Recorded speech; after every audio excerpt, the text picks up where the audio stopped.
एतबार। माँ को अपने बेटे और किसान को अपने लहलहाते खेत देखकर जो खुशी होती थी, वही खुशी बाबा भारती को अपना घोड़ा देखकर होती थी। ये घोड़ा बड़ा खूबसूरत था। इसके मुकाबले का घोड़ा सारे इलाके में ना था। बाबा भारती उसे सुल्तान कहकर बुलाते थे। अपने हाथ से कहरीरा करते और अपने हाथ से दाना खिलाते और देख देख कर खुश होते। सुल्तान से जुदाई का ख्याल भी इनके लिए नाकाबिले बर्दाश्त था। इनको वहम हो गया था कि मैं इसके बगैर जिंदा ना रह सकूंगा। वो इसकी चाल पर फरिफ्ता थे। कहते, इस तरह चलता है जैसे तऊसे वादी वादिये घटाओं को देखकर नाच रहा हो। गांव के लोग इस मोहब्बत पर हैरान थे। जब तक वो शाम के वक्त सुल्तान पर सवार होकर 8-10 मील का चक्कर ना लगाते, उन्हें चैन ना आता। कलहिन इस इलाके का मशहूर डाकू था। लोग इसका नाम सुनकर थरथराते थे।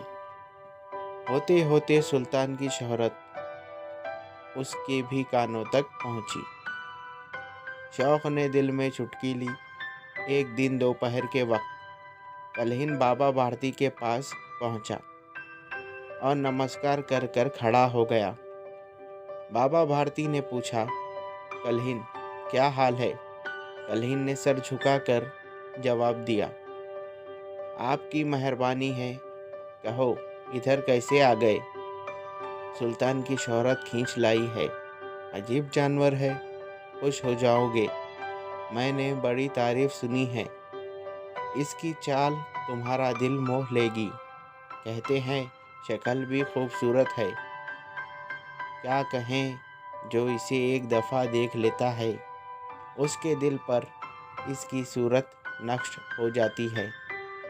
कलहिन ने कहा, मुद्दत से तरस रहा था, आज हाजिर हुआ हूँ। बाबा और कलहिन दोनों अस्तबल में पहुँचे। बाबा ने बड़े गुरूर से घोड़ा दिखाया। कलहिन ने हैरत से घोड़े को देखा। उसने हजारों घोड़े देखे थे, लेकिन ऐसा घोड़ा उसकी निगाह से आज तक ना गुजरा था। सोचने लगा, किस्मत की बात है, ऐसा घोड़ा मेरे पास होना चाहिए था। इस फकीर को ऐसी चीज़ों से क्या निस्बत। इसकी चाल देखकर कलहिन के सीने पर सांप लौट गया। वो डाकू था, उसके पास ताकत थी। उसने कहा, बाबा साहब, इस घोड़े को तो मेरे पास होना चाहिए।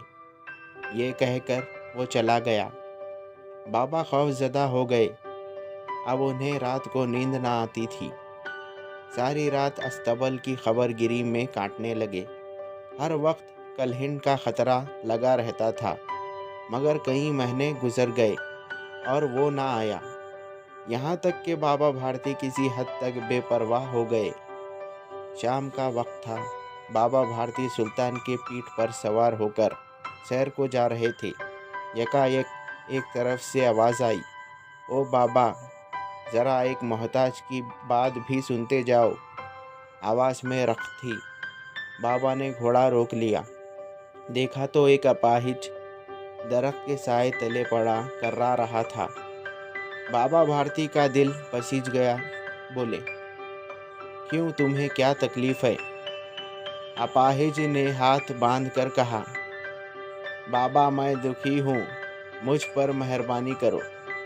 रामलौला यहाँ से 3 मील के फासले पर है। मुझे वहाँ जाना है। घोड़े पर चढ़ा लो, परमात्मा तुम्हारा भला करेगा। वहाँ तुम्हारा कौन है? बाबा ने पूछा। दरगादत हकीम का नाम आपने सुना होगा, मैं उनका सौतेला भाई हूँ। बाबा भारती ने घोड़े से उतरकर अपाहिज को घोड़े पर सवार किया और ख़ुद घोड़े की लगाम पकड़कर आहिस्ता आहिस्ता चलने लगे। अचानक उन्हें एक झटका सा महसूस हुआ और लगाम हाथ से छूट गई।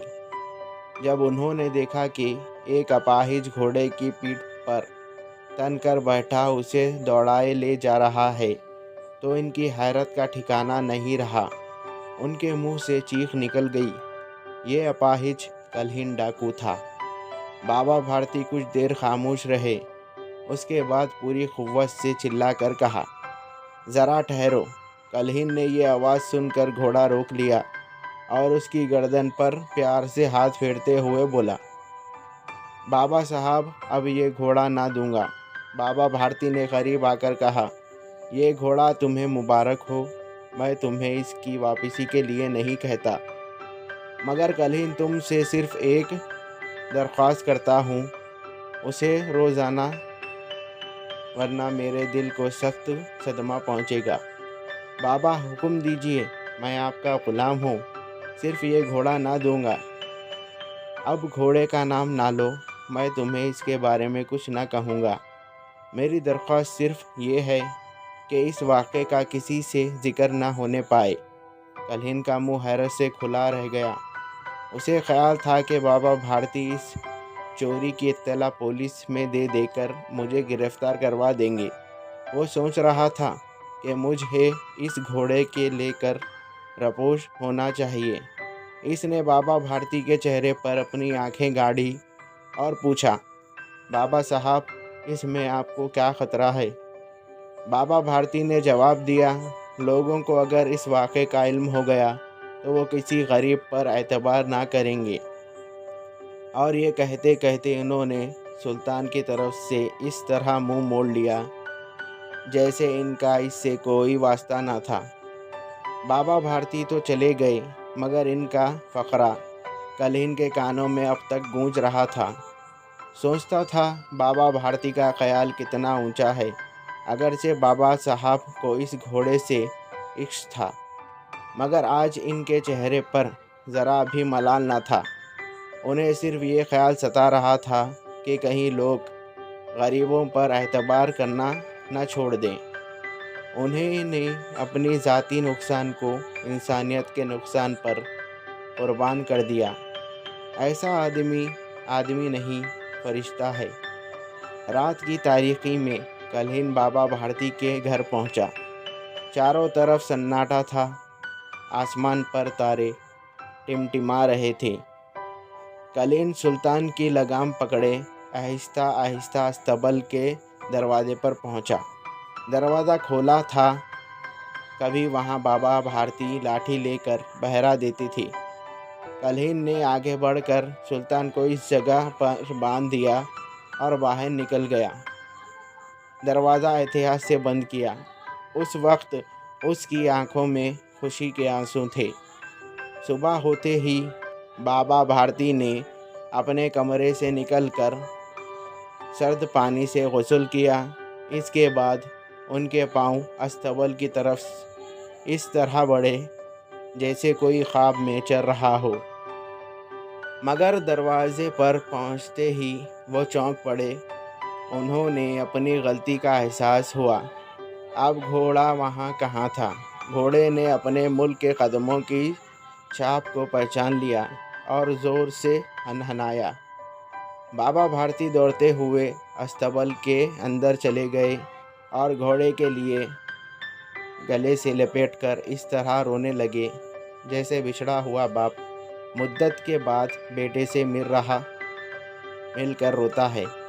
बार बार इसकी गर्दन पर हाथ फेरते और कहते थे, अब कोई मोहताजों की इमदाद करने से इनकार ना करेगा। Thank you. हेलो व्यूअर्स, मैं हूँ आपका अपना दोस्त सलमान। उम्मीद करता हूँ आप सब खैरियत से होंगे। अगर आप मेरे चैनल पे नए हो तो मेरे चैनल को सब्सक्राइब करें और बेल आइकन को ऑल पे सेट करें ताकि मेरी हर आने वाली स्टोरी का नोटिफिकेशन आपको मिलता रहे। अगर आपको ये स्टोरी अच्छी लगी तो इस स्टोरी को भी लाइक करें। तब तक के लिए मुझे दीजिए इजाज़त। Thank you for watching.